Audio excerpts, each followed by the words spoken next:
Daily wear के cloth हो गए या पार्टी वियर क्लॉथ हो गए या जो हम अपने घर में कपड़े पहनते हैं या कहीं ऑफिस जाते हैं कपड़े पहन के जाते हैं, तो क्या उनको एक बार में ही वॉश कर देना चाहिए या जो पार्टी वियर साड़ियाँ जो हम पहनते हैं उन्हें एक बार में ही उससे कैसे मैनेज करें कि ताकि हम उसे 2 से 3 बार पहने और जो कपड़े होते हैं उसको हम कैसे फ़ोल्ड करें और कैसे उन चीज़ों को रखें ताकि जो है बार-बार प्रेस करने की ज़रूरत नहीं पड़ेगी। तो hello everyone, welcome back to my channel Pushpa Singh all in one channel. आशा करती हूँ कि आप लोग बहुत ही अच्छे होंगे और अपने अपने घरों में मस्त होंगे। तो आज की जो वीडियो है वो क्लॉथ फोल्डिंग आइडिया आपके साथ शेयर कर रही हूँ और ये आइडिया जो है काफ़ी इफ़ेक्टिव है और इस वीडियो से आपकी कोई ना कोई प्रॉब्लम जो है वो ज़रूर मिलेगी। तो सबसे पहला ये आइडिया है कि जो हम पार्टी वियर जो साड़ियाँ होती हैं जो हम पहन के आजकल शादियों का सीज़न है उसमें हम पहनते हैं, तो उसको जो है आप तुरंत ना फोल्ड करके उसे आफ्टर नाइट के बाद फोल्ड करिए और इस तरह से जो चीज़ें होती हैं पहले साड़ी फिर ब्लाउज़ फिर पेटीकोट करके आप इस तरह से उसको रखते हैं तो जो है फिर हम इसे 2 से 3 बार और इसे हम पहन सकते हैं और अगर गंदी है तो उसे हम धुलवा सकते हैं, लेकिन अगर गंदी नहीं है तो हम एक साड़ी मैक्सिमम 2 से 3 बार आराम से पहन सकते हैं। और जब भी इसे फोल्ड करके अपने वार्डरोब में हम रखते हैं तो इसका जो ओपन सिरा होता है वो अंदर की तरफ रखते हैं और जो इस तरह की जो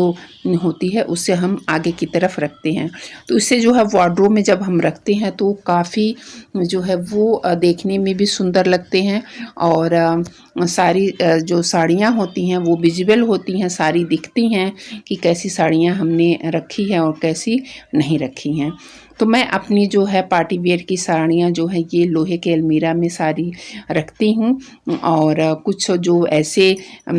ओकेजनल जो ऐसी साड़ियाँ जो मैं पहनती हूँ मैं अपने दूसरे वार्डरोब में रखती हूँ। तो ये सब साड़ियों ऐसे रखने से काफ़ी बेनिफिट होता है। सारी जो ब्लाउज है साड़ी है मैं इसी तरह से करके रखती हूँ। अगला एक कि जो साड़ियाँ हमको धुलवानी है और उसी समय जब हम कपड़ों को फोल्ड करें या जो कॉटन की साड़ियाँ होती हैं उसे आप घर में वॉश करके आप उसे चरक के लिए या प्रेस के लिए दे सकते हैं। चरक का मतलब ये होता है कि जो हमारी साड़ियाँ होती हैं कॉटन की वो एकदम टाइट हो जाएंगी और एकदम न्यू लगेंगी। तो मैं अपनी कॉटन की साड़ियाँ घर पे ही धुल करके और जहाँ पे मैं ये ड्राई वॉश के लिए साड़ियाँ देती हूँ वहीं पे मैं ये अपनी कॉटन की साड़ियाँ भी देती हूँ। और जो साड़ियाँ जो मुझे लॉन्ड्री में देनी है उसे मैं एक अलग पॉलीथीन में करके और उसको किसी बड़े झोले में रख देती हूँ ताकि काम भी ख़त्म हो जाता है और ये सेपरेट भी हो जाते हैं। घर से कोई भी निकले अपना थैला थमा दिया और ये जो है हमारा कपड़े हैं वो आसानी से मैनेज हो जाते हैं। बस जब धुल के आए तो वार्डरोब में हम आसानी से इसे रख सकते हैं। तो बस एक थैले में रख करके आप कहीं भी किसी भी आप उसे कोने में किसी साइड में रख दीजिए और जब भी आप जाएं या कोई और जाए तो इसे आप दे दें और ये बहुत अच्छी तरह से मैनेज होता है। मैं भी इसी तरह से जो है अपनी जो साड़ियों को जो है वो मैनेज करती हूँ और काफ़ी जो है मुझे बेनिफिट मिलता है। अब बारी आती है जो हमारे डेली वियर के जो शॉर्ट होते हैं जो पहनते हैं, तो मैं अपने हस्बैंड की जो शॉर्ट होती है इस तरह की तो उसको फ़ोल्ड करने का मैं तरीका कुछ अलग रखती हूँ जो जैसा आप इसमें देख रहे हैं फ़ोल्ड। कुछ लोग जो होते हैं ऐसे ही फ़ोल्ड करके जो अपना काम आसान करने के लिए ऐसे फ़ोल्ड करके रख देते हैं जिससे जो है वो बार बार प्रेस करने की ज़रूरत पड़ती है और वो जो है कपड़े जो है वो सिकुड़ जाते हैं। तो इसको जो है फ़ोल्ड करने का सबसे आसान तरीका मैं इसको ऐसे रखती हूँ कि जो भी हम जिस तरह से हम अपने कपड़ों को प्रेस करते समय फ़ोल्ड करते हैं, उसी तरह सेम प्रोसीजर में इसे फ़ोल्ड करना है और इसे रखना है। ऐसे करने से ये होगा कि जो हमारे कपड़े हैं वो डेली प्रेस करने की ज़रूरत नहीं पड़ेगी, और जो हमारे क्लोथ्स हैं, जो डेली वियर के क्लोथ्स हैं, वो आसानी से मैनेज रहेंगे। तो बस, और अगर आप उसे कपड़ों के बीचों बीच में रखते हैं, कई कपड़ों के साथ अगर उसे लगा कर के रखते हैं, तो जो हल्की-हल्की जो सिलवटें पड़ी रहती हैं, वो भी मैनेज हो जाती हैं। और ये कोई ज़रूरी भी नहीं है कि हम इसे बार-बार प्रेस करें, बार-बार इसे हम उसे रखें। तो इस तरह से जो है मैं कपड़ों को मैनेज करती हूँ और अपने कपड़ों को फ़ोल्ड करती हूँ। तो इस तरह से जो है वो ये फ़ोल्डिंग आइडिया जो है आप भी अपने रखिए, और अपने जो डेली वियर के जो शॉर्ट होते हैं, ट्राउज़र होते हैं, अभी मैं ट्राउज़र को भी फ़ोल्ड करने का तरीका बताऊंगी। तो ये सब जो कपड़े होते हैं आपको बार-बार जो है प्रेस करने की ज़रूरत नहीं पड़ेगी। तो बहुत ही आसानी से जो है ये मैनेज हो जाते हैं, और बस उसके बाद आप अपने वार्डरोब में इसे रख दीजिए, और जहाँ भी आप इसे रखते हों। चैनल पे पहली बार विजिट करें तो प्लीज़ चैनल को ज़रूर सब्सक्राइब करिए इस तरह के कंटेंट को देखने के लिए, और बेल आइकन ऑल पे क्लिक करिए ताकि जब भी मैं कोई वीडियो डालूँ सबसे पहले वो आप वीडियो देख पाएँ। तो अब आती है जो है ट्राउज़र की जो बारी, जो हम घर में पहनते हैं।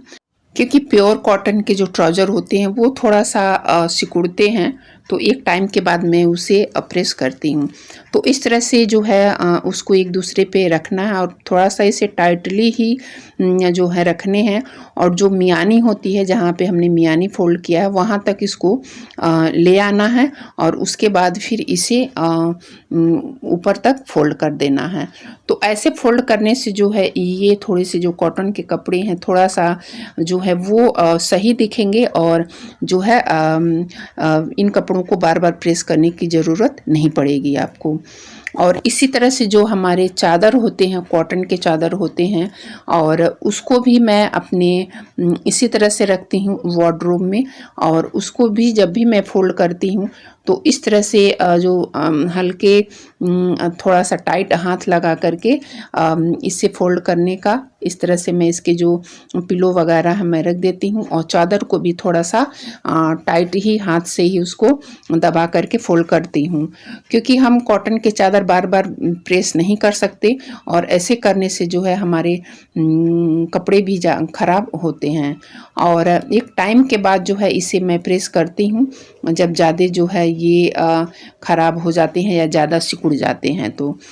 तो इस तरह से जो है इसको मैं हैंग में ही लगा करके, हैंगर में ही लगा करके अपने जहाँ साड़ियाँ रखती हूँ वहीं मैं 4-5 जो है चादरें को रखती हूँ, जो मैं हमेशा बिछाती हूँ, और इस तरह से उसको भी रखती हूँ ताकि जो हैंगर जो हम वार्डरोब में रखें तो इसकी जो ओपन साइड है वो अंदर रहे, और जो बंद साइड है वो आगे की तरह रहे। तो इस तरह से देखने में भी काफ़ी वो सुंदर भी लगते हैं, और हमारे कपड़े अच्छे तरह से जो है वो मैनेज हो जाते हैं।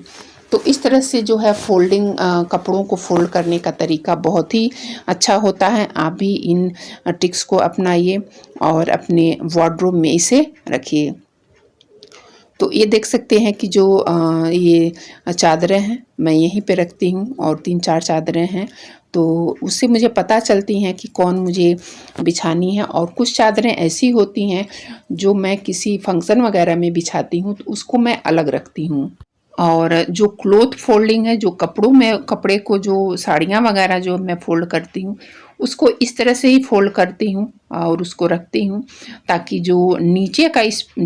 का जो जगह है वो मुझे काफ़ी पर्याप्त मिल जाए, और मैं और भी कपड़ों को यहाँ पे मैनेज कर पाऊँ। तो बहुत ही अच्छा रहता है, और ये एरिया भी वो खाली हो जाता है। और जब आप कपड़ों को फ़ोल्ड करिए तो जो प्रेस वाले कपड़े होते हैं आप उन्हें अलग रखिए, और जो वार्डरोब में रखने हैं उन कपड़ों को आप अलग करके रखते हैं, तो ऐसे भी जो है वो काफ़ी मैनेज करने में आसानी रहती है। क्योंकि आप जो कपड़े प्रेस करने हैं अगर आप बाहर देते हैं, मैं हालांकि बाहर नहीं देती हूँ, घर ही पे मैं प्रेस करती हूँ, तो मैं उसको एक जो है अलग एक थैले में करके रखती हूँ, ताकि मुझे जब भी प्रेस करना हो या जब भी मैं बैठती हूँ तो बस 10 से 15 मिनट या आधा घंटा मैं बैठती हूँ कपड़ों को प्रेस करने के लिए, जिससे मैं कपड़ों को आसानी से मैनेज कर पाऊँ। तो आप भी इस तरह से जो है आप उन कपड़ों को मैनेज कर सकते हैं, और इस तरह से रखने से जो है कपड़े जो डेली वियर के जो क्लॉथ हैं बहुत आसानी होता है। तो आशा करती हूँ कि ये क्लॉथ फोल्डिंग आइडिया और डेली वियर की जो क्लॉथ है आपको आइडिया पसंद आए होंगे तो शेयर ज़रूर करिएगा अपने फैमिली फ्रेंड के साथ। और आपको मेरी वीडियो कैसी लगती है प्लीज़ कमेंट करके ज़रूर बताएं। और तो चलिए फिर अगले वीडियो में मिलती हूँ, तब तक के लिए बाय बाय एंड टेक।